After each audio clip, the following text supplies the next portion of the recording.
तो एक तस्वीर बनाइए अपने दिमाग में। एक घंघोर अंधेरा जंगल है। अच्छा। आसमान में चमकती हुई बिजली अच्छा। और दूर से आती हुई जानवरों की बिल्कुल दिल दहला देने वाली चीखें। सुनने में काफी डरावना लग रहा है। हाँ बिल्कुल। तो आज हम जिस चर्चा की शुरुआत कर रहे हैं वो एक ऐसी दुनिया से होती है जहां इंसानों का नहीं सिर्फ डर का राज है। सही बात है। जंगल के हर कोने में एक खतरनाक बीस्ट छिपा है और इन सब के बीच एक हीरो की एंट्री होती है।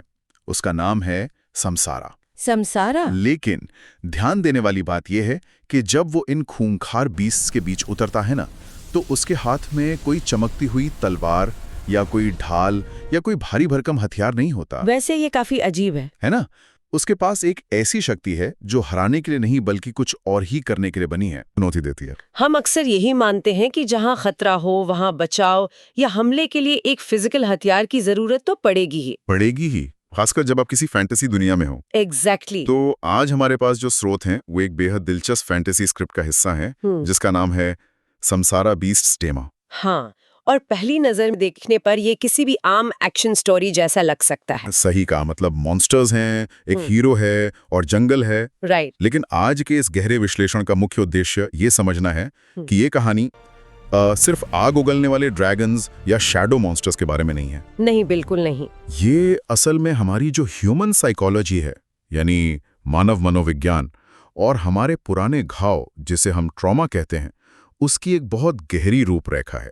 और इस स्क्रिप्ट की सबसे बड़ी खासियत यही है कि ये बाहरी लड़ाइयों का इस्तेमाल करके, मतलब एक्शन का सहारा लेकर, हमारे आंतरिक युद्ध को दिखाती है। हमारे अंदर की लड़ाई। हाँ, वो युद्ध जिसे हम सब हर रोज जूझते हैं। एक एक्शन से भरपूर फैंटेसी कहानी कैसे हमें संवेदना यानी एम्पैथी और आत्मनियंत्रण का पाठ पढ़ाती है, ये देखना वाकई दिलचस्प है। तो समसारा का इन बीस्ट्स को काबू करने का जो अनोखा तरीका है ना, वहां से शुरू करते हैं आज। चलिए। कहानी साफ कहती है कि वो लड़ता नहीं था, वो समझता था। एक बहुत ही जबरदस्त सीन है जहां एक बड़ा सा ड्रैगन टाइप बीस्ट पहाड़ों पर तबाही मचा रहा है। हाँ, मैं पढ़ रही थी वो हिस्सा। आग उगल रहा है, सब कुछ जला रहा है, और समसारा उस आग के बीच बिल्कुल शांत खड़ा होकर उस बीस्ट से कहता है कि मैं तुम्हें हराने नहीं, तामे करने आया हूं। तामे करने आया हूं। हाँ। ये डायलॉग सुनने में एकदम हीरो वाला लगता है, पर इसके पीछे का असल मैकेनिज्म क्या है? देखिए, उस मैकेनिज्म को समझने के लिए हमें स्क्रिप्ट के उस फ्लैशबैक में जाना होगा जहां समसारा के गुरु उसे ट्रेनिंग दे रहे होते हैं। अच्छा, वहां क्या होता है? गुरु कहते हैं कि बीस्ट को जीतना है तो पहले उसका दर्द समझना सीखो। दर्द समझना सीखो। यहाँ ताकत की जो परिभाषा है उसको पूरी तरह से फ्लिप कर दिया गया है। हम समझते हैं कि ताकत का मतलब फिजिकल डोमिनेशन है, किसी को मारकर गिरा देना। बिल्कुल। पर ये कहानी बताती है कि असली ताकत किसी के गुस्से की जड़ यानी उसके रूट कॉज को समझना है। समसारा ये देख लेता है कि उस ड्रैगन का जो आग उगलने वाला गुस्सा है वो दरअसल एक बहुत गहरे डर से पैदा हो रहा है। डर से? हाँ, और जैसे ही हम डर को समझ लेते हैं वो डर अपनी ताकत खो देता है। समसारा उस ड्रैगन से सिर्फ इतना कहता है, तुम अकेले नहीं हो। वाह! अगर हम इस पॉइंट को थोड़ा और प्रैक्टिकल बनाए ना, और इसकी तुलना रोजमर्रा की जिंदगी से करें। हाँ जरूर। जैसे ऑफिस का माहौल ले लीजिए। पता चला ऑफिस में कोई कलीग अचानक से किसी छोटी सी बात पर आग बबूला हो गया। होता है अक्सर। गुस्से में सब पर चिल्ला रहा है। हाँ। अब वहां अगर हम भी आगे से गुस्से में ही जवाब दें, अपना ईगो आगे रख दें, तो लड़ाई और बड़ी होती है ना? बिल्कुल बड़ी होगी। हम असल में उस कुलीग के गुस्से को और फ्यूल दे रहे होते हैं। लेकिन अगर ध्यान से देखा जाए तो वो गुस्सा अक्सर किसी इनसिक्योरिटी या डेडलाइन मिस होने के डर से निकल रहा होता है, या खुद को इनकॉम्पिटेंट फील करने के डर से। सही कहा। और ये जो ऑफिस वाला उदाहरण आपने दिया, ये बिल्कुल उस ड्रैगन सीन का एक रियल लाइफ ट्रांसलेशन है ना? हाँ, मनोविज्ञान में हम इसे डिफेंस मैकेनिज्म कहते हैं। गुस्सा अक्सर एक सेकेंडरी इमोशन होता है, एक ढाल की तरह। एग्जैक्टली, एक ढाल की तरह।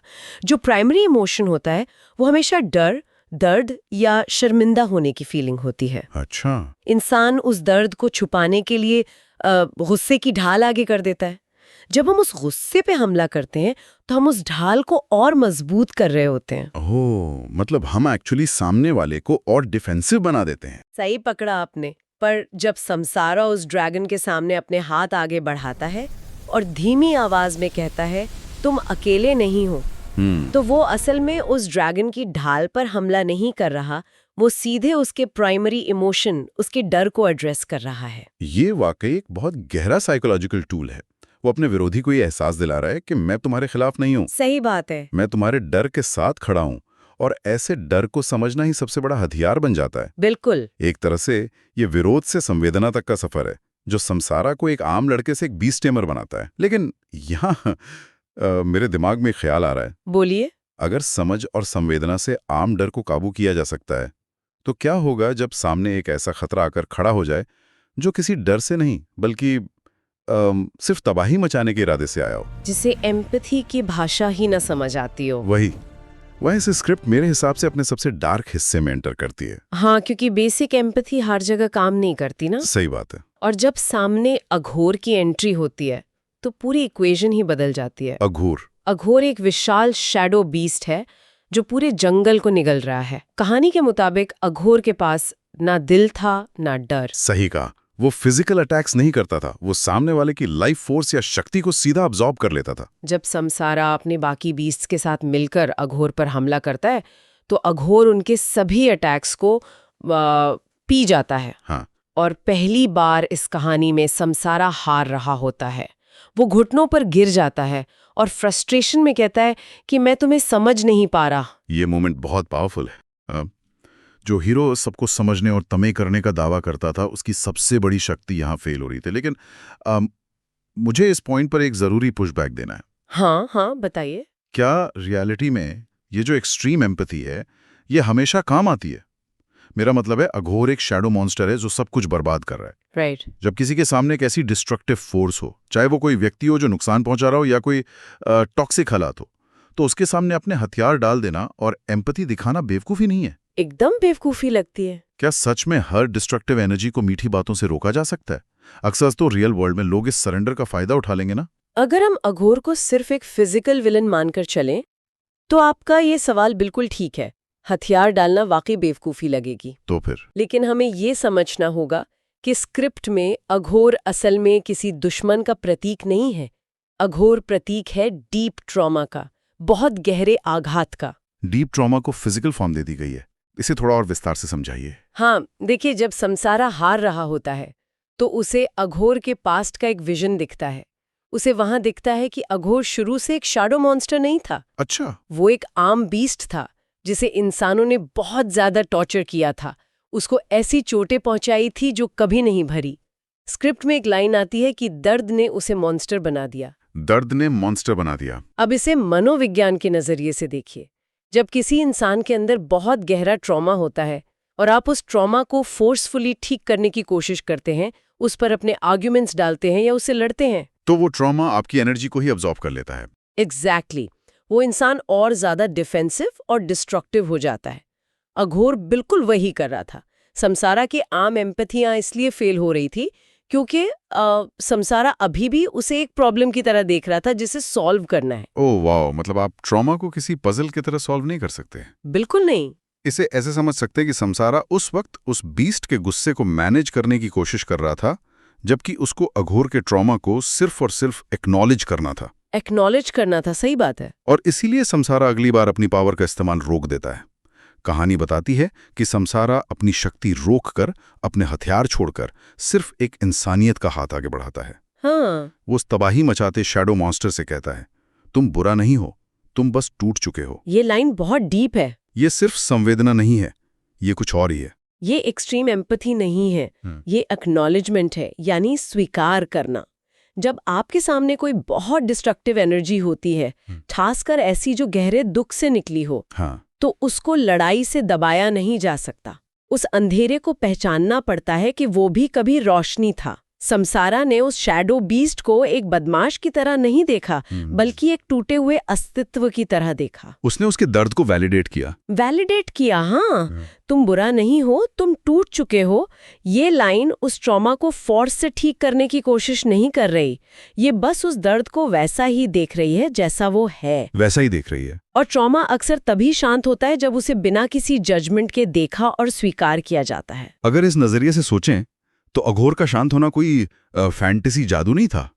वो एक मनोवैज्ञानिक सच्चाई का आईना था। एकदम सही कहा। उस विजन के बाद जंगल में शांति आ जाती है। अघोर एक तबाही मचाने वाले शैडो से बदलकर एक शांत जायंट बीस्ट बन जाता है। शांत हो जाता है। लेकिन यहाँ से स्क्रिप्ट अपने सबसे कठिन मोड़ पर पहुंचती है। हाँ, असली लड़ाई तो अब शुरू होती है। क्योंकि बाहरी दुश्मनों को ठीक करने के बाद, जंगल को शांत करने के बाद, जब समसारा अकेले बैठा होता है तो उसके मन में एक नया सवाल उठता है, क्या हर बीस्ट को टेम किया जा सकता है? और ये सवाल उठना बहुत नेचुरल है, क्योंकि जब बाहर का शोर शांत हो जाता है, जब हमारी बाहरी लड़ाइयाँ खत्म हो जाती हैं, तभी इंसान को अपने अंदर की आवाजें सबसे ज्यादा और साफ सुनाई देती हैं। सबसे साफ सुनाई देती हैं। समसारा ने बाहर की दुनिया जीत ली थी, सबको समझ लिया था, लेकिन इस नए सवाल के साथ एक नया दुश्मन उसके सामने आकर खड़ा हो जाता है। सही बात है। स्क्रिप्ट इस पॉइंट पर एक बहुत पावरफुल स्टेटमेंट देती है कि सबसे खतरनाक बीस्ट कभी बाहर नहीं होता, वो हमारे अंदर होता है। वो हमारे अंदर होता है। ये सीन पढ़ते हुए एक अलग ही टेंशन फील होती है। समसारा के सामने उसका अपना ही डार्क वर्जन, जिसे हम डार्क समसारा कह सकते हैं, उसकी अपनी परछाई से निकलकर खड़ा हो जाता है। हाँ। और ये डार्क वर्जन सिर्फ फिजिकली हमला नहीं करता, वो सबसे ज्यादा मेंटली अटैक करता है। वो ताने मारता है, एक आईने की तरह समसारा की सच्चाई उसके मुंह पर फेंक कर मारता है। ताने मारता है, बिल्कुल। वो पूछता है कि तुम दुनिया को कंट्रोल करना चाहते हो या खुद को? और फिर अगली लाइन आती है कि तुम बीस्ट को कंट्रोल करते हो पर अपने गुस्से को नहीं। फ्यू, ये बहुत चुभने वाली लाइन है ना? उसके बाद इन दोनों के बीच एक भयंकर एनर्जी क्लैश होता है, एक ऐसी लड़ाई जिसे बाहर का कोई भी इंसान आंखों से नहीं देख सकता। ये जो एनर्जी क्लैश स्क्रिप्ट में दिखाया गया है ना, ये दरअसल इंसान के मन के अंदर होने वाली लगातार उथल-पुथल है। उथल-पुथल। ये हमारे अहंकार यानी ईगो और हमारे सच के बीच की लड़ाई है। डार्क समसारा का ये पूछना कि तुम दुनिया को कंट्रोल करना चाहते हो या खुद को, ये एक बहुत ही सटीक साइकोलॉजिकल पॉइंटर है। सही कहा। हम अक्सर बाहरी दुनिया को ठीक करने में, दूसरों को एडवाइस देने में, माहौल को शांत करने में इसलिए लगे रहते हैं क्योंकि हम अपने अंदर के तूफान का सामना करने से डरते हैं। अगर मैं इसको एक रियल लाइफ एनालॉजी में ढालूं ना, तो मैं ऐसे बहुत से लोगों को जानता हूं, और शायद हम सब जानते हैं। हाँ, बोलिए। जो दोस्तों के ग्रुप में हमेशा मीडिएटर का काम करते हैं। हाँ। जैसे अरे लड़ाई मत करो, मैं सब सॉर्ट आउट करवा देता हूं। हाँ हाँ, हर ग्रुप में एक ऐसा होता है। वो बाहर से बहुत शांत, बहुत सुलझे हुए लगते हैं, लेकिन जब वो अकेले होते हैं या अपने घर पर होते हैं तो सबसे ज्यादा एग्रेसिव होते हैं, छोटी छोटी बातों पर भड़क जाते हैं। वाह, ये बिल्कुल वही बात है। ये कहानी एक तरह से बता रही है कि उनकी वो जो जिद है सब दोस्तों के बीच हार्मनी बनाए रखने की, वो दरअसल उनकी खुद की इंटरनल डिसहार्मनी का एक प्रोजेक्शन है। हाँ, दुनिया को अपने हिसाब से कंट्रोल करना चाहते हैं क्योंकि हमारा खुद के इमोशंस पर कोई कंट्रोल नहीं होता। ये बहुत ही गहरा कनेक्शन जोड़ा है आपने। और स्क्रिप्ट में भी ठीक यही हो रहा है। अच्छा। जब डार्क समसारा की इस कमजोरी पर चोट करता है कि तुम्हारा खुद पर कोई कंट्रोल नहीं है, तो समसारा अपना आपा खो बैठता है। अपना आपा खो बैठता है। वो उस लड़ाई में उस ईगो को बचाने में इतना अंधा हो जाता है कि उसकी आंखें रेड हो जाती हैं। नोट्स एक्सप्लिसिटली बताते हैं कि जब हीरो अपना कंट्रोल खो देता है तो वो भी एक बीस्ट बन जाता है। वो खुद एक बीस्ट बन जाता है। ये हिस्सा हमें वार्न कर रहा है कि अगर हम अपने अंदर की बुराइयों से, अपने शैडो से नफरत करेंगे, उस पर हावी होने की जिद करेंगे, तो लड़ाई में हम खुद वही बन जाएंगे जिससे हम लड़ रहे हैं। तो यहाँ पर एक बड़ा कॉन्ट्रडिक्शन आता है। क्या? अगर लड़ना सोल्यूशन नहीं है तो फिर इस आंतरिक बीस्ट से, अपने शैडो से बचा कैसे जाए? क्योंकि समसारा तो लड़ लड़कर बुरी तरह थक रहा था और उस प्रोसेस में वो खुद एक मॉन्स्टर बनता जा रहा था। वो इस साइकिल को तोड़ता कैसे है फिर? इस साइकिल को तोड़ने का रास्ता भी स्क्रिप्ट उसी फ्लैशबैक के जरिए देती है जहां समसारा के गुरु उसे आखिरी और सबसे जरूरी लेसन देते हैं। वो क्या था? वो कहते हैं कि जीत बाहर नहीं अंदर होती है। जीत अंदर होती है। इससे एक पल में समसारा को समझ आता है कि असली पावर का मतलब चीजों को या खुद को कंट्रोल करना नहीं होता। अपने आप को दबाना, अपने गुस्से को छिपाना पावर नहीं है। तो पावर क्या है? असली पावर का मतलब है बैलेंस, यानी संतुलन बनाना। जब हम अपने अंदर के गुस्से, अहंकार या डर को डिनाई करते हैं, उन्हें दबाने की कोशिश करते हैं, तो वो खत्म नहीं होते, वो अंदर ही अंदर और ताकतवर और खूंखार हो जाते हैं। अच्छा। वो डार्क समसारा उसी दबाए हुए गुस्से और फियर का फिजिकल रूप था। और इसीलिए लड़ाई के आखिरी हिस्से में समसारा हमला करना छोड़ देता है। सही। वो अपने उस डार्क वर्जन को, उस शैडो को आगे बढ़कर गले लगाता है और जैसे ही वो उसे एम्ब्रेस करता है, वो डार्क समसारा किसी धुएं या रोशनी में डिसॉल्व हो जाता है, खत्म हो जाता है। खत्म हो जाता है। उसने अपने शैडो को हराया नहीं, उसने उसे अपनारा। उसने स्वीकार किया कि हाँ, मेरे अंदर भी अंधेरा है, मेरे अंदर भी गुस्सा है और ये भी मेरा ही एक हिस्सा है। हाँ, और जैसे ही उसने ये एक्सेप्ट किया, वो आंतरिक युद्ध रुक गया। कहानी कहती है कि उसने अपने अंदर के बीस्ट को टेम कर लिया। स्क्रिप्ट यहाँ शैडो को एम्ब्रेस करने की बात करती है। एम्ब्रेस करने की। इसका मनोवैज्ञानिक मतलब ये है कि हर इंसान के अंदर एक डार्क साइड होती है, जिसमें उसके दबाए हुए डर, गुस्से और कमजोरियां होती हैं। जब तक हम उस शैडो से दूर भागते हैं या ये दिखावा करते हैं कि वो एग्जिस्ट नहीं करता, तो वो हम पर हावी रहती है। बिल्कुल, और अलग-अलग रूप में बाहर आती है। लेकिन जब हम उसे स्वीकार कर लेते हैं, उससे एक बैलेंस बना लेते हैं, तब हम उस कांस्टेंट आंतरिक लड़ाई से आजाद हो जाते हैं। संसारा का अपने डार्क वर्जन को गले लगाना इस एक्सेप्टेंस का सबसे खूबसूरत उदाहरण है। ये सच में एक पॉइंट ऑफ रियलाइजेशन है हम सब के लिए। तो आज के इस चर्चा को अगर हम एक फ्रेम में समेटते हैं, तो संसारा की ये जो पूरी यात्रा थी, ये किसी फैंटेसी एक्शन स्टोरी की तरह शुरू जरूर हुई थी, जहां जंगल थे, बीस्ट्स थे। सही कहा। लेकिन असल में ये सफर एक बीस्ट टेमर से शुरू होकर एक बैलेंस कीपर बनने पर आकर ठहरा है। एक ऐसी स्थिति जहां उसने ये सिद्ध कर दिया कि जो खुद पर जीत पाता है, वही दुनिया को बदल सकता है। उसने बाहर की दुनिया के मॉन्स्टर्स को मारकर नहीं बदला, बल्कि खुद के अंधेरे को एक्सेप्ट करके दुनिया को देखने का अपना नजरिया बदल लिया। और अगर हम इन सारे कड़ियों को जोड़कर देखें ना, तो इस स्क्रिप्ट का सबसे अहम पैगाम यही निकल कर आता है कि आत्मनियंत्रण और संवेदना दो अलग चीजें नहीं हैं। एक सच्चा हीरो सिर्फ बाहर के राक्षसों से नहीं लड़ता, वो सबसे मुख्य रूप से अपने अंदर उठने वाले तूफानों का सामना करता है। और इस सामने का मतलब शक्ति का प्रदर्शन नहीं है। तो फिर क्या है? इसका मतलब है स्वीकृति और संतुलन। ये सफर असंतुलन से संतुलन तक और विरोध से संवेदना की ओर एक बहुत गहरी मनोवैज्ञानिक यात्रा थी। और पता है, इस कहानी का जो आखिरी संदेश है, वो हमारी आज की जो दौड़ भाग भरी जिंदगी है ना, उस पर, हमारी रोजमर्रा के स्ट्रगल्स पर बिल्कुल ठीक बैठता है। हाँ, बिल्कुल बैठता है। सबसे बड़ा जंग बाहर नहीं, अपने अंदर होता है। हम अपनी आधी से ज्यादा एनर्जी, अपना चैन, अपना फोकस बाहर के उन बीस्ट से लड़ने में लगा देते हैं। सही बात है। कभी हमें लगता है कि हमारा परेशान करने वाला बॉस एक बीस्ट है, कभी ट्रैफिक, कभी हमारे टॉक्सिक रिश्ते।